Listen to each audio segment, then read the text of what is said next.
Hi guys, I'm Martin Portlock and I'm an actor from the UK and I listen to 30 Screams or Less. It's my go-to podcast. So, you guys play your cards right and you can come to Neverland with me. Warning, 30 Screams or Less may contain spoilers about movies that have recently been released. If you haven't seen the movie, go watch it, come back, and enjoy the show. Or, if you don't want to waste your time watching the movie and rather have two random horror dudes watch it for you, we got you covered as well.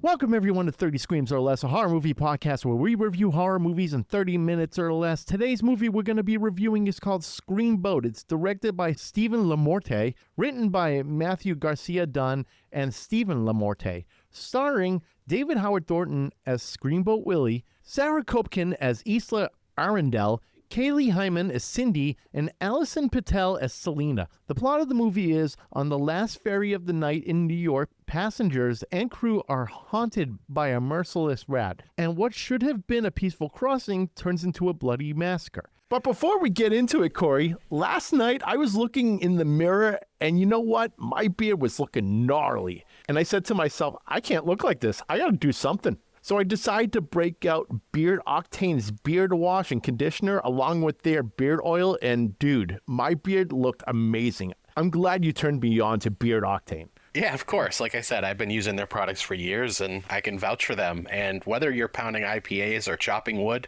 you got to look your best. Visit beardoctane.com and use the code 30screams10 at checkout for a 10% discount. It helps us. And like I said, the products are absolutely incredible. They're local too. They're based out of Connecticut. So help them out and support small businesses. We're not just slinging beard grooming supplies.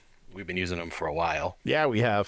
30 Screams or Less starts now. Corey, what did you think of Screamboat? Steve, Fuzz on the Lens does it again. They made another horror film for horror fans. It's interesting to see what they can get away with as far as Disney references, and there were a lot of them in this. Mm-hmm. Like David Howard Thornton told us when we had him on this show, they're able to stretch it as long as it's parody, and they didn't hesitate to add as many different Disney references as they could without any copyright infringements. Oh, yeah. We're starting to sound like a bunch of Fuzz on the Lens marks here. Hey, what can I say, man? I haven't seen anything that I haven't liked yet from them. I'm pretty sure you feel the same way. Yeah, I feel the same way. I honestly can't think of any movie so far that they put out where I was just like, or indifferent with. All of them I've just thoroughly enjoyed in one way or another. And I enjoyed this one. This was a fun slasher movie. And dude, you're right. The references to Disney in this, I'm surprised that they're not getting sued left and right. Oh my God. It started like right away too. Oh yeah. I want to be where the people are.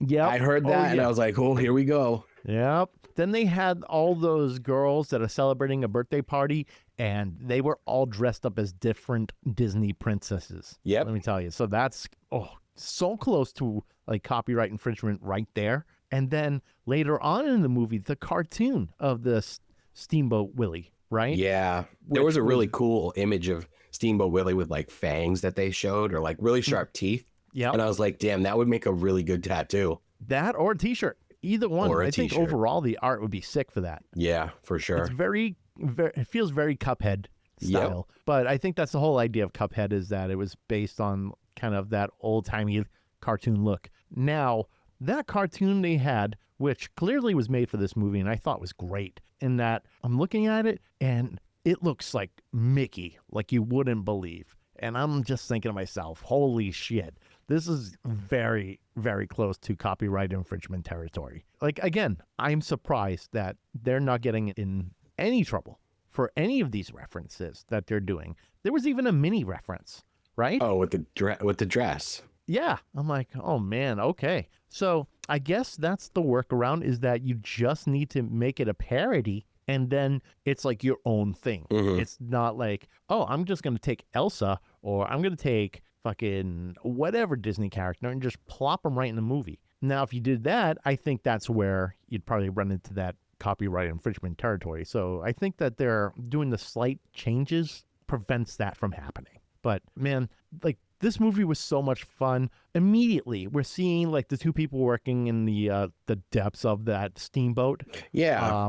This was actually, I thought was a really cool opening. I made note of this. I like the fact that they didn't show Willie. They kind of just teased him. Mm-hmm. They never revealed him. He didn't really get revealed until maybe the middle of the movie. Yeah. I mean, obviously we knew who it was. They would show little bits and pieces of him, whether it be they showed his feet, I think, at one point, and then we saw the back of his head, so we saw the ears. Yeah, it was slowly building up to the unveiling, which I love. I think that's great. I was debating whether it would be better to show it when they did, or if they wanted to wait till the end to give the full unveiling. However, I could think that if they did the full unveiling at the end and it didn't look as good as it did, luckily it did. Whitley looked great the whole entire movie. I didn't think anything was really weird about it. So if they did it at the end, if it wasn't really good makeup, then people would probably be like, oh, this is a fucking weird unveiling. So maybe it was a better idea that they did it in the middle. Yeah, and I'm not gonna lie.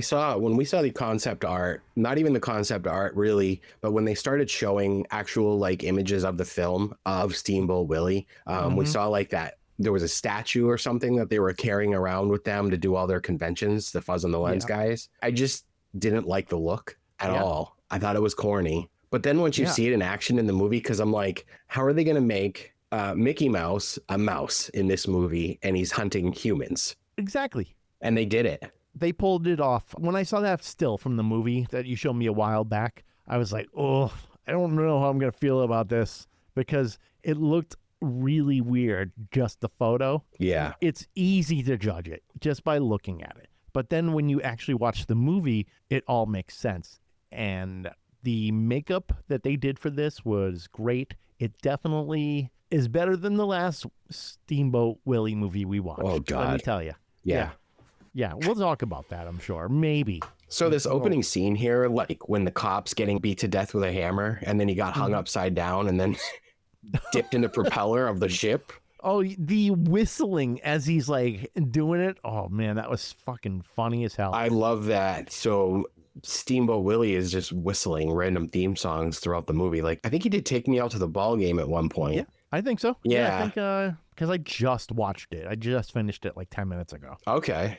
Yeah. So it's still pretty fresh in my mind. But yeah, he started doing all sorts of different whistling, different songs. And that was like the cue where he's like, oh, I'm around. I'm going to kill you type deal. And that cop that was just out on the boat by himself looking around. Dude, he annihilated that guy. He hit him with a hammer in the hand and blood everywhere. I'm just thinking, like, usually when you hit someone with a hammer in the hand, like, you'll see the break, maybe a little bit of blood. This looked like a fountain of blood coming out. So I love these first two kills here.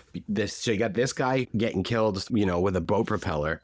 And then the next scene is the captain. Yeah. Well, let's take a step back then. The first two people at the beginning of the movie, the people that are like working on the boat or trying to steal shit, that first guy got his nose bit off.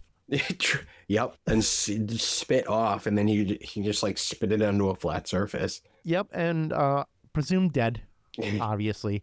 So, but we don't see a full kill on that. The first full kills are that cop one and the other one that you were just about to say. So the captain kill reminded me of Stream with the barbed wire kill. It was very similar. Yes. But I feel like half of the budget for this whole entire movie went towards this scene because there was so much blood. So much. Oh my God. It was everywhere, just spraying everywhere. It was so gnarly. And my question is, where the hell does Steamboat Willie find piano wire on a steamboat? There's no pianos nearby. Well, it's not like he's just going in one and cutting the piano wire off and then using it. Well, like on cruise ships, for example, you've been on a cruise ship. You know that they have the live music. Yeah. There's pianos all over the place on a cruise ship. So perhaps this yacht or ferry or whatever had a piano in there. Maybe they have someone there that plays music at night as they cruise around New York. Well, that's possible. That's what I thought. I've heard weirder things, so that could easily be explained as like if there was a little plot hole with that and be like, oh yeah, there was a piano on the boat. Oh, okay, we just didn't see it. Whatever, easy fix. But it was so brutal, and it wasn't a full decapitation. He just turned him into a pest dispenser. Yep. Just Head still attached. Back.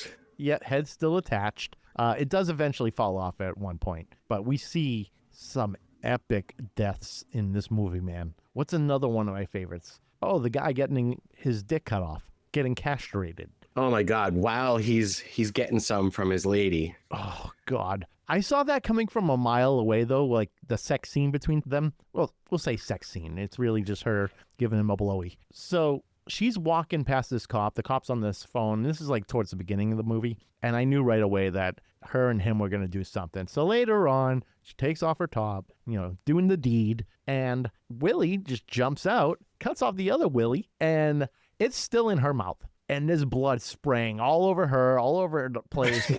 It's fucking crazy. Over the top crazy. Over the top, yeah. She's covered in blood, half naked. And we don't see her death, but we see the whole charge of Willie, like, running at her with I think it was a knife or something like that, or some sort of hatchet. Mm. So he's just running at her with, we'll say, a sharp object. Sharp object, she's screaming, and then we go to the next scene. But other than that, we see a lot of deaths in this movie, especially that scene where people are all locked in a room. Oh yeah. Oh, the electrifying. You just see beams of electricity shooting through the air. Oh yeah, everyone just getting electrocuted like crazy. Yeah, and dude, there must have been like 15, 20 people just getting annihilated. Some of them were exploding. Oh, you know what? I should talk about this. My favorite death of all, the forklift death. Oh my God, I've never seen anyone get killed with a forklift. Yeah, and you know what made it better was that I hated those characters so much.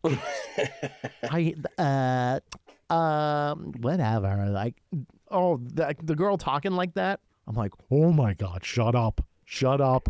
Yeah, and they were recording like social media videos or something. Yeah, they're probably recording some sort of TikTok, and they're social media influencers doing their thing, whatever, and they're making like the dumbest faces, and they talk in the most Valley Girl accent, like over the top Valley Girl accent, to the point where it's like, ooh, that is more annoying than usual. So when she got killed, I was like borderline going nuts, cheering, excited that she died. I love when you get that feeling from a movie. Yeah. When there's someone you hate so much that you get excited when they get killed. Exactly. That's what happened to me. I got excited that she died in epic fashion, like the forklift through the mouth with her and her friend. So two birds with one stone. It was glorious.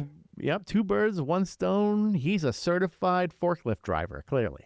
So that was a great kill. I was very satisfied when that happened. And that makes for a good experience. When this actor is clearly doing their job to the best of their ability, to the point where you actually hate them. And some people may argue, oh, that's because you just don't like the character. They're dumb. That's the whole idea, is they're trying to make you hate them. Yep, this is a reference wrestling as well. Exactly. You know what? I was going to touch on that too. That is exactly like wrestling. They do their job so well in wrestling to be hated that people boo like you wouldn't believe. Like Dominic Mysterio, Dirty Dom.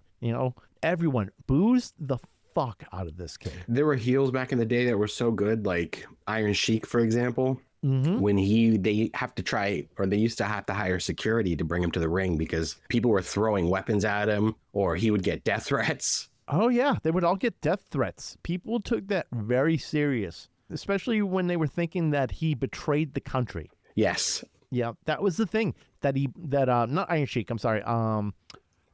Sergeant Slaughter. Sergeant Slaughter. Okay, Sergeant Slaughter is another one where they thought he turned his back on America, right? Turned his back on America. And then you have the American hero, Hulk Hogan, who's going up against Sergeant Slaughter because it's supposed to be America versus, I think it was Iran at the time. Iran, maybe Afghanistan. I can't remember specifically. But people were sending him death threats because they took it that serious. And that's how it is. If you're that good of a heel in wrestling, then you're doing your job. And that's what these girls did. They did their job. I enjoyed that kill. Do you remember, how could you not remember, but our trip to New Jersey with Nick Gage versus Matt Cardona and seeing pizza cutters flying through the air and empty beer cans at the end? Oh, yeah. I remember. That was nuts. I don't think we've really told this story. And it's that we decided to go to New Jersey just drive straight down in my band's van, and we decided to go see, it was Matt Cardona versus Nick Gage, right? Nick Gage, not Nick Cage, Nick Gage. Actually, I said that once, and I got real fucked up. And I was going back and forth like, oh, it's Gage, right? Gage? Cage in a cage. Cage and Gage. Cage and Gage. What? That doesn't make sense. I just realized I fucked up so bad there. Edit. No, I'm just going to leave it in. Fuck it. So we decided to go to New Jersey. We're in the van. We see Nick Gage versus Matt Cardona. And it is pure violence. And when Matt Cardona won the title, people were throwing pizza cutters and all sorts of different weapons and cans, bottles, whatever. Anything that they could get their hands on to throw, they were. And Matt Cardona was definitely playing an amazing heel in that because no one wanted him to win. Nope. No, they were just like, oh, this is like WWE guy coming in, trying to make a name. Well, I don't know, trying to flex or whatever it is. I don't know. And they pulled the trigger and people hated him in it. They hated him in there and he was doing his job. And I think it might be some of his best work, to be honest. Oh, yeah. Because you got Zack Ryder coming into, to have a match with arguably one of the best deathmatch wrestlers of all time. Mm-hmm. This guy's not going to beat Nick Gage. No. Oh, and then it happened. And the promos leading up to that match were so good. Oh, man. The whole buildup was amazing. They sold that place the fuck out because of this match. Because everyone wanted to see Matt Cardona, also known as Zack Ryder, get fucking annihilated by Nick Gage. And he did, but he still won. Yeah. And you know what? He did the smartest thing ever, is wearing all white. Because his shirt looked like a rainbow after it with all the... Yeah. It turned pink and all sorts of fucking weird colors and shit because he was bleeding like a sieve. There was so much blood. There was glass everywhere. Man, that was a good time. Yeah, it was a long trip, but it was a good time. Yeah, what the hell is Nick Gage up to these days? He still wrestles. He's not really a GCW guy anymore, so he's been doing a ton of other companies. Really? Yeah. Okay. Because he relapsed apparently, and then had to go back to rehab not too long ago. Shit, that's a bummer. Yeah, and then he just wasn't a GCW guy anymore because something happened. Yeah, because I haven't heard from him in a little bit, and I was wondering what the hell happened, but I'm also kind of out of the loop with GCW. Yeah, I don't pay attention that much either anymore because they don't really do a lot of death matches, and that's what I like watching. Oh yeah, I know you're a sadist. Yeah, that's me. So yeah, let's get back to the movie. These girls sucked, so it was delightful seeing them die via a forklift. So that was great. Yeah, and we just keep going with some great kills. Let's see, what's another one I'm trying to think of? I mean, I don't want to give all the kills away. No. Because, we're just highlighting some of the really good ones, and I'm going to leave the rest up to everyone because we want everyone to see this movie. Mm-hmm. And we had a shit ton of fun watching this, but I thought the acting was done really well, too. Oh, yeah, I have no complaints. Yeah, no complaints. Sometimes in these independent movies, you see these actors and they're clearly still learning their craft. They're still trying to get the hang of it, and things just feel a little weird. Everything felt right in this movie. Everything felt like it was in place. The actors were doing their job just right without being too dramatic or really not there yet. So everyone was great, but let me go through my notes here real quick. I'm trying to find who the old guy, remember the older guy was basically telling them all they were going to die? Mm-hmm. You're all going to die. Who did that remind you of? I got just that guy. No, Crazy Ralph from the Friday the 13th series. Oh, maybe it's a callback? I mean, maybe, but you've got that guy, then you've got the guy, I can't remember what his name is, in the Texas Chainsaw Massacre at the gas station that told those people not to keep going forward because they were all going to die. Yep, you're all going to die. Well, he didn't say it like that. I'm doing the Billy Madison old guy. Yeah. Now you're all in big trouble. You're all going to die. Oh, that's funny. I fucking love Billy Madison. Okay, so we might have an answer to this theory. You remember in Scream, Stu gets the TV dropped on his head. Oh, yeah, of course. Presumed dead, right? Yep, but after all these years, now apparently he's not dead. Confirmed. Right. But in this movie, the new captain, the one that wasn't decapitated, the new captain was sitting there and he's working underneath the control area, I guess. And Willie takes a CRT TV. Oh, and yeah. Smokes drops it him. on his head. Now his head basically explodes and there's blood everywhere. So I'm thinking like, okay, so now if you were to get a TV dropped in your head like that, maybe your head would explode and there'd be blood everywhere. There was not blood everywhere for Stu. So maybe his head wasn't crushed. Maybe he was just fucking knocked stupid and he's perfectly fine. You know, maybe he just got out of there real quick because everyone was focusing on, oh God, what's the other actor's name? Or character Billy. name? Thank you, Billy Loomis. So everyone's focusing on Billy Loomis. Maybe Stu snuck out and that's the end of the movie. We never get that full closure. So he's going to be in one of the newer Screams, I guess. Maybe he's going to be, I don't know, like a throwback or something. Maybe they're going to de-age him. Well, they got to do something because they're bringing back characters that are dead that we saw die. Yeah, they're like rewriting the past few that came up. But the movie might not ever come out anyway, so... Yeah, that's true. There's all sorts of fucking red tape with those movies. You know, a lot of drama that goes into it, it seems like. So we see the TV dropping them. I think, you know what? I wanted to talk about this for a second because we're talking about Stu. Dead by Daylight just announced the Five Nights at Freddy's kind of crossover. Oh, really? Yeah, and they're getting one of the killers. I don't remember it's like a bunny, though. I don't remember the bunny's name because I never really played the game.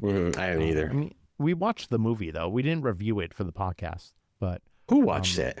We did at some point. Like, I feel like you and I both watched it. I know I did. Okay. I thought I had never seen it. I was so certain that you did. You're probably But- right. Yeah. So he's in the movie. So now they have an extra skin in Dead by Daylight, and it's actually Matthew Lillard as the bunny with the mask off. So Oh, it's just like, really? You see his face in it. He does the voiceovers and shit, and like he's a killer in the game. So What? It's so fucking cool looking. I saw that. Did they announce that at PAX East too? Oh yeah, they announced it at PAX I was East. going to say, because I saw the Witcher one. Yeah. People exploded. Like, people up on their feet cheering when they saw the Five Nights at Freddy's thing, and then went just as crazy when they announced Witcher skins. Were you People at fucking that went- panel?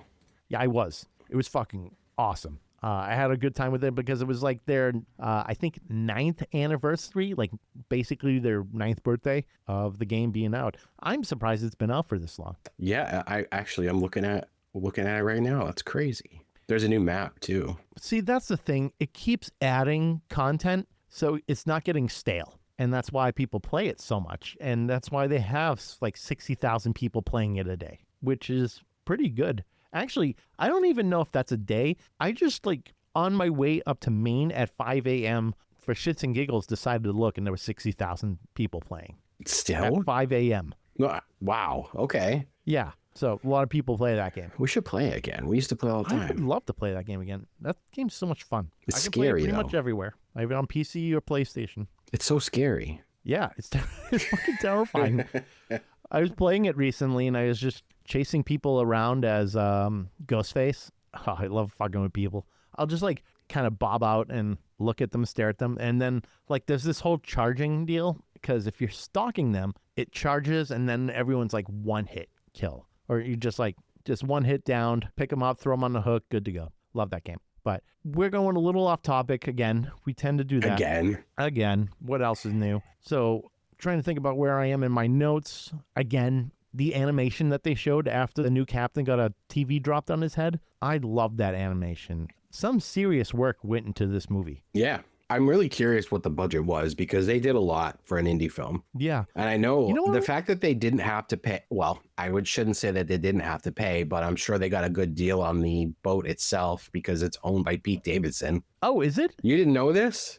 I didn't know this. So that's an actual yacht that Pete Davidson bought and with Colin Jost, another comedian. Yeah, I know Colin Jost. He's married to Scarlett Johansson. Okay, yeah. So they own that yacht or ferry. And No it's fucking just way. yeah, it just sits in the New York, the bay or whatever. What? The No Staten shit. Island ferry, yeah. Wow, okay. Hold on, I did I'm not know Googling. that. I was thinking that maybe they were just using stock footage for a lot of these boat scenes because you can. There's like a whole stock website where you can pay to download these videos and you have like that kind of look. Okay, so it's Pete Davidson and Colin Jost purchased a decommissioned Staten Island ferry in 2022. Okay. They paid $280,000 for the vessel, which was decommissioned due to mechanical issues and was in poor condition. So they plan on renovating it, but they let them shoot on that boat. That's really fucking cool.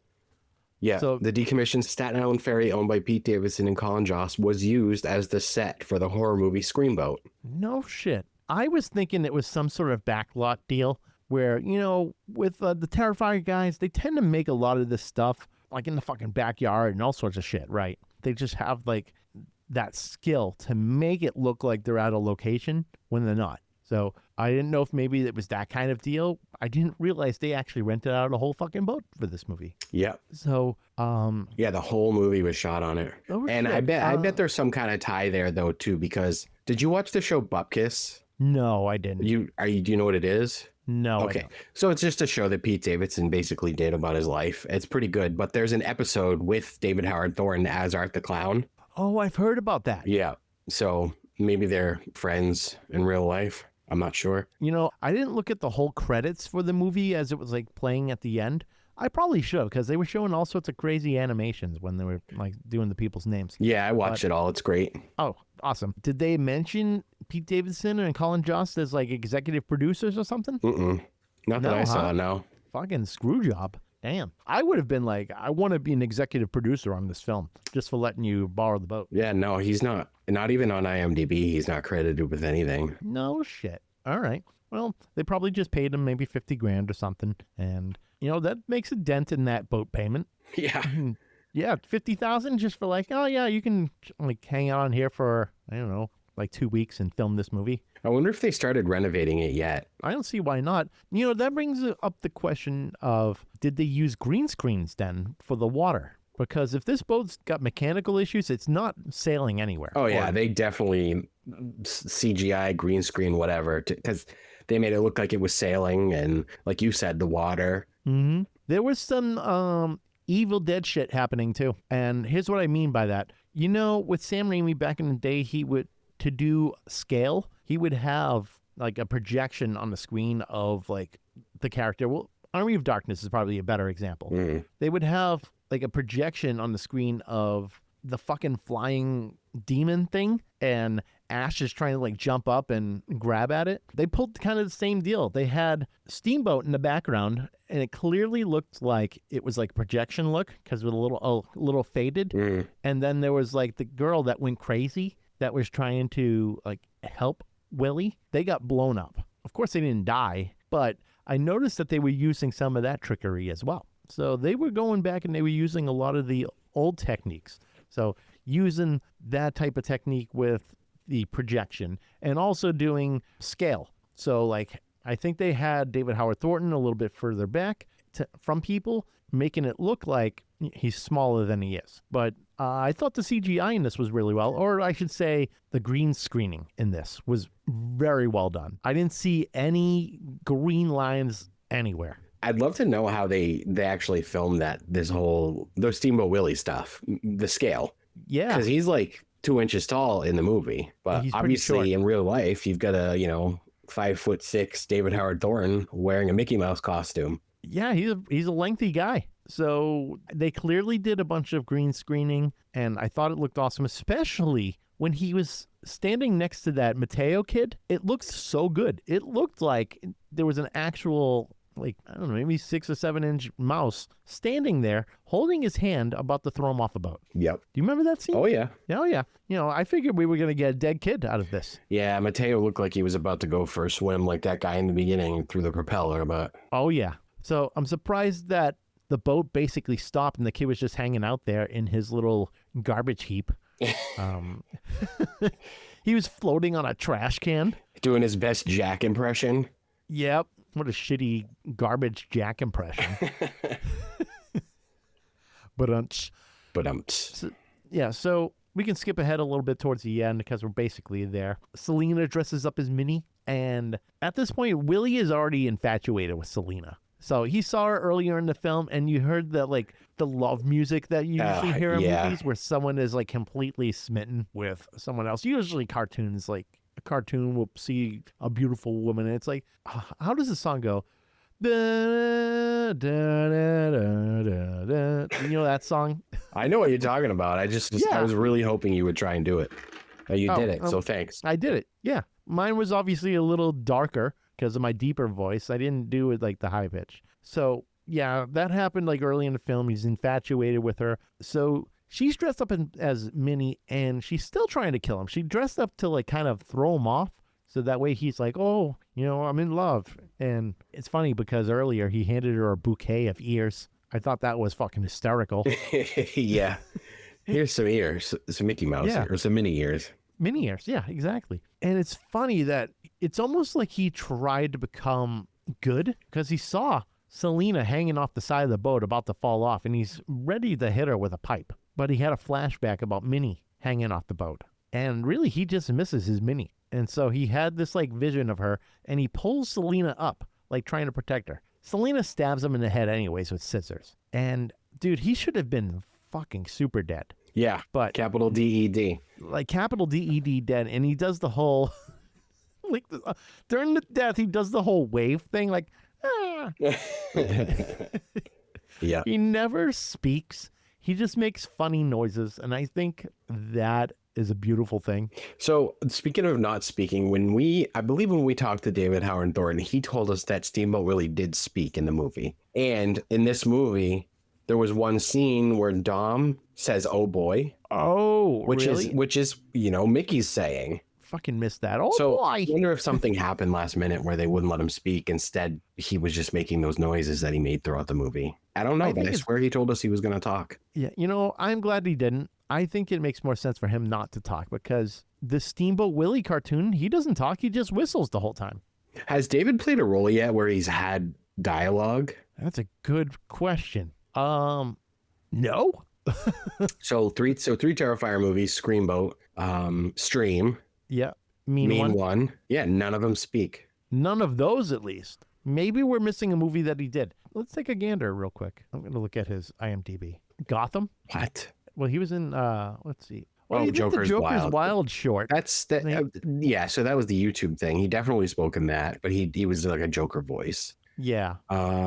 So I haven't checked out any of the stuff like before, in between Terrifier 2 and Terrifier 1, which looks like it's just, actually he plays an orderly in Gotham, which probably doesn't have much of a speaking thing. Shit. We'll have to look. I mean, he's got like The Bravest Knight, I can't pronounce that. Fuck that. The Indie Escape Network. Oh, that's a TV series. I don't know. Dark Offerings. It says he's in it, but I don't think. Oh, okay. No, he has an actual name in it. All right. We'll have to check them out. But it's been a long time since we've seen him do anything spoken. Actually, if at all. Because, like you said, all those movies, he's silent or makes like small little noises. Yeah. That's about it. Yeah, no speaking. Yeah, no speaking whatsoever. But I liked it better when he wasn't speaking in this movie. You know, he just does his little mouse noises and he's just cheering and he's happy. And that's all you need because you don't need a freaking small ass talking mouse in a horror movie. Now you're talking about absolute lunacy. If he was just like, oh boy, I'm killing people today, you go, okay. No, I don't think so. So I like that it was a silent role basically for him. Yeah, for sure. Yeah. So it won't go too much further. I'm just going to say end scene, fade to black. But I think we should just get into our review here because I don't want to ruin everything or like do a complete spoiler for this movie because we want people to see it. People definitely need to see this one because it's a fun movie to watch. So I think we should go into it. Corey, what do you give Screamboat? So 5 out of 5. I knew this was going to be the Mickey Mouse horror film that we needed the second I found out that Fuzz on the Lens crew was making it.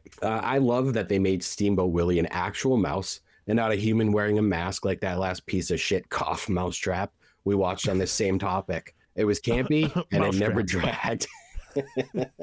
Didn't want to name names. The score was really great. The cinematography, practical effects, even the CGI was really well done. And I'm not a huge fan of like overly produced CGI in movies. I'm looking forward to the sequel, which we know is coming based on how this ended. You think so? Oh, yeah. The post-credit scene, because Pete's still alive. Yeah, I saw the post-credit scene, and he is still alive. And then they were going back to rescue his friend, which is still on the ship. Right, but then you saw Winnie walk into it. So maybe he survives, Minnie's there, and then maybe they have a friend that they're trying to go save. Oh, yeah. So maybe the next one is about Minnie. Maybe. Played by Lauren Lavera. Yeah. Oh, geez. That makes sense. That makes total sense. Yep. I said it. You're welcome. Yeah. Okay, now it's out in the universe. It's going to happen. Yep. Yeah, this is nothing like The Mousetrap. The Mousetrap, I'm sorry. I still think it's like a nightmare of a movie to watch. I can't go back and watch it. I wasted 2 hours of time to see one death. Mm-hmm. And yeah, this is a whole different ball game. I honestly don't think we should compare the two. I think that Mousetrap was using the idea of Steamboat Willie as a way to have a mouse killer, whereas this straight up took Steamboat Willie and turned him into a killer. So this was obviously done way better than The Mousetrap, but I'm not going to shit talk that movie anymore. We already know how we feel about that based on our previous episode where we talk about The Mousetrap. So with that said, I'm going to go with a 5 out of 5 as well. We're seriously starting to sound biased to Fuzz on the Lens movies, but I assure you we're not. They're just putting out quality movies. This was a fun one for sure. Solid deaths, very campy. Practical effects were good. Makeup was awesome. And the use of depth in the movie to give proper scale for Willie against full-blown humans, I thought was amazing looking. Overall, this was a fun slasher flick. So if you like your horror with some comedy like we do, then we definitely recommend giving it a watch. All right, everyone, be sure to like, follow, and subscribe on Facebook, X, Instagram, TikTok, Threads, and YouTube. Leave us a 5-star review on all podcast platforms so we can get some more exposure. Of course, tell your friends. Both our intro and outro music are courtesy of Andrew Scott Bell. Be sure to check out Andrew on all major streaming platforms. And if you see Winnie the Pooh, Blood and Honey on vinyl in the wild, be sure to pick it up. We're also part of the Shining Wizards Network. Be sure to visit shiningwizardsnetwork.com. They're an awesome podcast network ranging from wrestling to heavy metal, horror, all that good stuff. So check that out. Visit 30screamsorless.com for all previous episodes and transcripts to go with those episodes. Also, check out beardoctane.com for their whole line of grooming supplies, and be sure to use the code 30screams10 at checkout for 10% off your order. And if there's anything you want us to review, send an email to 30screamsorless at gmail.com or hit us up on social media. Use hashtag 30screamsorless. And also, we have some awesome merch for sale on our website, so definitely check that out. If you go to our website, at the very top, there's a shop link. Click that link, and you'll see all sorts of shirts, hats, mugs, things like that. If you buy it, it helps going towards our hosting costs. I'm Steve. I'm Corey. And thanks for listening to 30 Screams or Less. And don't forget to drink your beans.